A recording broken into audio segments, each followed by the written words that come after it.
Hi everyone. आज के lecture में हम रिफ्रैक्शन थ्रू स्फेरिकल सरफेसेस के बारे में डिस्कस करेंगे। इस केस में जो ऑब्जेक्ट होगा वो डेंसर मीडियम में सिचुएटेड होगा। ठीक है। इससे पहले मैंने आपको स्नेल्स लॉ के बारे में बताया था। स्नेल्स लॉ में अगर लाइट रेयरर से डेंसर में एंटर होती है, ये मान लीजिए नॉर्मल है, ये रेयरर मीडियम है जिसका रिफ्रैक्टिव इंडेक्स μ1 है और ये डेंसर मीडियम है जिसका रिफ्रैक्टिव इंडेक्स μ2 है। रेयरर मीडियम जिसकी डेंसिटी कम होगी और डेंसर मीडियम जिसकी ऑप्टिकल डेंसिटी ज़्यादा होगी। जैसे मान लीजिए जो लाइट होगी वो एयर से वाटर में एंटर हो रही है। ठीक है। ऐसे तो लाइट स्ट्रेट पाथ फॉलो करेगी, लेकिन यहाँ पे मीडियम में चेंज आ रहा है।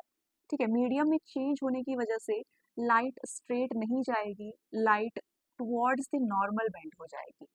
ठीक है। अगर मीडियम में चेंज ना आता तो लाइट स्ट्रेट पाथ फॉलो करती, लेकिन मीडियम में चेंज आने की वजह से light towards the normal bend हो जाएगी। ठीक है। ये एंगल ऑफ इंसिडेंस आई है और ये एंगल ऑफ रिफ्लेक्शन आर है। ठीक है। सिमिलरली अगर लाइट रे आपकी डेंसर टू रेयरर जाए, ठीक है, मान लीजिए ये नॉर्मल है, लाइट यहाँ पे इस तरह से एंटर हो रही है, ये एंगल ऑफ इंसिडेंस है। लाइट डेंसर से रेयरर मीडियम में जा रही है, दूसरे मीडियम में जा रही है, तो light away from normal bend हो जाएगी। ठीक है। यहाँ पे light away from the normal bend हो जाएगी। ठीक। अब देखिए बेटा, क्या होगा, जो लाइट रेज होंगी वो इस तरह से स्फेरिकल सरफेसेस में एंटर हों। ठीक है।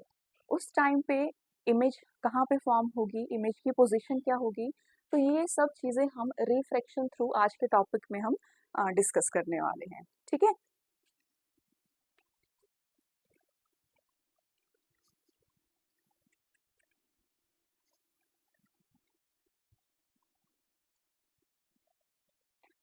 तो इस केस में जो ऑब्जेक्ट है वो डेंसर मीडियम में सिचुएटेड है। तो मान लीजिए इस तरह से मैंने एक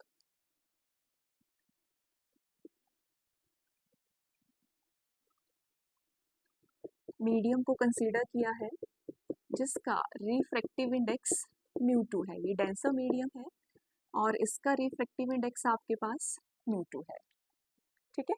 बाहर एयर है और इसका रिफ्रैक्टिव इंडेक्स मान लीजिए 1 है, ये रेयरर मीडियम है, और जबकि ये आपके पास डेंसर मीडियम है।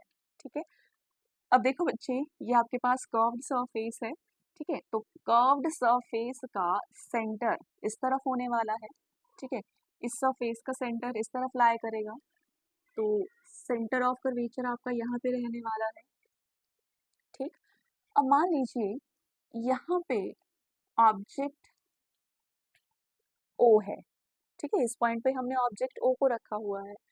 अब देखो बेटा, ऑब्जेक्ट से एक infinite number of light rays इसके ऊपर फॉल कर रही होंगी, लेकिन दो लाइट रेज से हम ये बता सकते हैं कि इमेज कहाँ पे फॉर्म होने वाली है। ठीक है। तो एक लाइट रे हम लेंगे इस तरफ, जो कि अनडेविएटली पास हो जाएगी, और दूसरी लाइट रे मान लीजिए इस पॉइंट पर फॉल कर रही है। ठीक है। दूसरी लाइट रे आपकी इस पॉइंट पर फॉल कर रही है, इंसिडेंट रे है। अब सेंटर से इस पॉइंट को हम इस तरह से ज्वाइन करेंगे, तो ये रहेगा नॉर्मल। ठीक है। आपको पता है अगर आपके पास इस तरह से स्फेरिकल सरफेस है, स्फेरिकल सरफेस में अगर आप इस तरह से एक लाइन ड्रॉप कर देते हो जो कि सेंटर से पास हो रही होगी, तो वो इस सरफेस पर हमेशा नॉर्मल रहेगी। ठीक है। आप कोई सा भी रीजन ले लेते हो, जैसे यहाँ पे अगर आप एक लाइन ले लेते हो जो सेंटर से पास करेगी, तो इस सरफेस पर ये लाइन नॉर्मल होगी। ठीक है। यहाँ पे भी मैंने ये कर्व्ड सरफेस लिया है, कर्व्ड सरफेस के ऊपर इस तरह से एक लाइन ड्रॉप की है जो कि सेंटर से पास होगी। ठीक है। और ये लाइन इस सरफेस पर नॉर्मल होगी। ठीक है। अब यहाँ पर ऑब्जेक्ट से एक रे इसमें इंसिडेंट हो रही है जो angle of incidence I form कर रही है। ठीक है। अब जो रे है वो डेंसर से रेयरर की तरफ जा रही है। ठीक है। तो रे away from the normal bend हो जाएगी। ठीक है। रे away from the normal bend हो जाएगी, और मान लीजिए इस पॉइंट पर आकर रेज इंटरसेक्ट हो रही, एक रे इस तरह से सीधी गई और दूसरी रे इस तरह से अवे फ्रॉम नॉर्मल बेंड हो गई, और यहाँ पे इन दो रेज का इंटरसेक्शन हो रहा है, यानी कि इस पॉइंट पर इमेज फॉर्म होगी। ठीक है। ये जो रिफ्रैक्टेड रे है ये नॉर्मल के साथ एंगल आर फॉर्म कर रही है। ठीक है। अब देखो बेटा, रिफ्रैक्शन हो रहा है इस पॉइंट पे, लाइट रे फर्स्ट मीडियम से दूसरे मीडियम में एंटर कर रही है, तो यानी कि इस पॉइंट पर रिफ्लेक्शन होगा। रिफ्लेक्शन हो रहा है तो हम यूज करेंगे स्नेल्स लॉ का, ठीक है। According to Snell's law, reflective index of the first medium into sine of angle of incidence, ये होगा reflective index of the second medium into sine of angle of reflection के equal, ठीक है। Now since the angles are very small, therefore sine i can be written as i and sine r can be written as r, ठीक है। Reason क्यों? जैसे मान लीजिए आपके पास यहाँ पे आर्क है, यहाँ पे एंगल थीटा बन रहा है और ये आपके पास आर के इक्वल है, रेडियस के इक्वल है। तो हम सभी जानते हैं कि थीटा आर्क ओवर रेडियस के इक्वल होता है, ठीक है।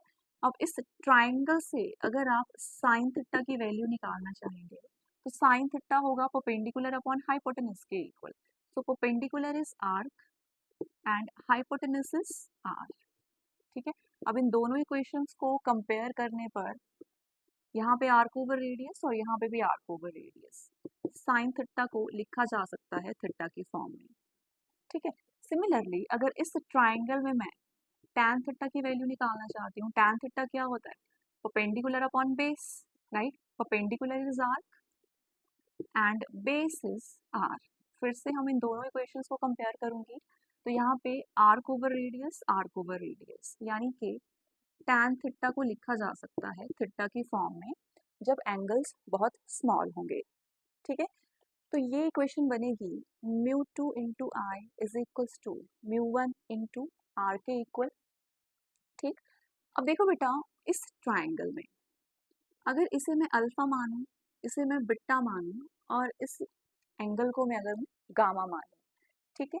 तो इस ट्राइंगल में यहाँ पे आप देखिए आपके पास ट्राइंगल कुछ इस तरह से बन रही है,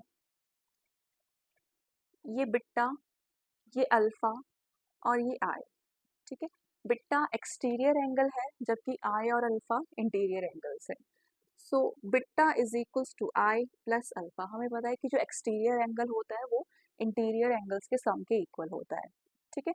ऑल्सो इस ट्राइंगल पर देखिए, इस ट्राइंगल पे आर आपके पास एक्सटीरियर एंगल है जबकि बीटा और गामा इंटीरियर एंगल्स हैं, ठीक है। इस तरह से आपके पास ट्राइंगल है, यहाँ पे आर, यहाँ पे बीटा और यहाँ पे gamma. R is the exterior angle while beta and gamma are the interior angles. So R is equals to beta plus gamma, ठीक है। तो अब बीटा और R की वैल्यू हम यहाँ से उठा के इस इक्वेशन में पुट कर देंगे तो आपके पास फर्स्ट इक्वेशन बन जाएगी म्यू टू इंटू आई। अच्छा, यहाँ से हम I की वैल्यू निकाल सकते हैं, I आपके पास हो जाएगा बीटा माइनस अल्फा के इक्वल, ठीक है। यहाँ से I की वैल्यू हमने पुट करनी है और यहाँ से हमें R की वैल्यू पुट करनी है इस इक्वेशन में। So mu two into beta minus alpha is equals to mu one into r, r is beta plus gamma, ठीक है।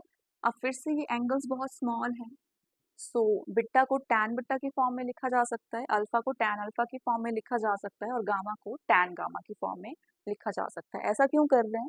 क्योंकि जो हम रिजल्ट चाहते हैं वो object distance, image distance and radius की फॉर्म में हम लिखना चाहते हैं, ठीक है। तो इसी के लिए हमें ये सारी कंस्ट्रक्शंस करनी होंगी, ठीक है बेटा।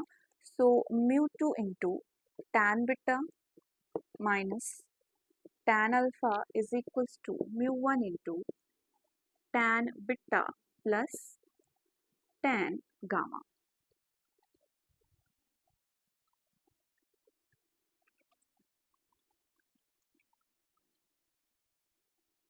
right? So mu 2 into tan beta। अब इस ट्राइंगल से आप देखिए tan beta, अगर यहाँ से मैं परपेंडिकुलर ड्रॉप कर देती हूँ तो ये जो पॉइंट होगा ये नियर होगा इस परपेंडिकुलर के, ठीक है। सो इस ट्राइंगल से मैं tan beta की वैल्यू निकालूंगी तो tan beta आएगा परपेंडिकुलर अपॉन बेस, ठीक है। अब देखो बेटा, इंसिडेंट रे फॉरवर्ड डायरेक्शन में जा रही है, ये इंसिडेंट रे है, ठीक है। ये आपकी इंसिडेंट रे है जबकि जो सेंटर है वो लेफ्ट हैंड साइड पे सिचुएटेड है, ठीक है। तो ये माइनस आर के इक्वल है हम लेंगे और जो आपका ऑब्जेक्ट होगा वो भी ऑप्टिकल सेंटर से लेफ्ट हैंड साइड पे सिचुएटेड है, यानी कि ऑब्जेक्ट डिस्टेंस भी हमें माइनस यू लेना होगा, ठीक है। जबकि जो इमेज है वो इंसिडेंट रे की डायरेक्शन में फॉर्म हो रही है। सो इमेज डिस्टेंस हम प्लस v के इक्वल लेंगे, ठीक है। So mu two into tan beta हम इस ट्राइंगल से वैल्यू निकालेंगे, ये बनेगा M O over base that is C O, ठीक है, C O minus tan alpha that is perpendicular is mo over base and base is o dash, ठीक है, is equals to mu 1 into tan beta again m o dash over base that is c o plus tan gamma, यहाँ से देखो बेटा इस triangle से m o over o i, right. अब यहाँ पे m o m o m o m o, ठीक, तो ये एम ओ डैश कॉमन लेके दूसरी तरफ हम कैंसिल कर सकते हैं, तो आपके पास mu two into 1 over C O dash that is minus R minus O dash that is minus U, ठीक है, माइनस माइनस प्लस हो जाएगा, यहाँ मैं प्लस लिख सकती हूँ, is equals to mu 1 into M O dash already मैं कॉमन लेके कैंसिल कर चुकी हूँ लेफ्ट हैंड साइड पे, 1 over C O that is minus R plus O dash I that is plus V,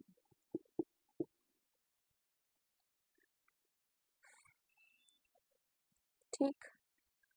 सो ये बनेगा minus mu two over r plus mu two over u is equals to minus mu one over r plus mu one over v के equal, ठीक है।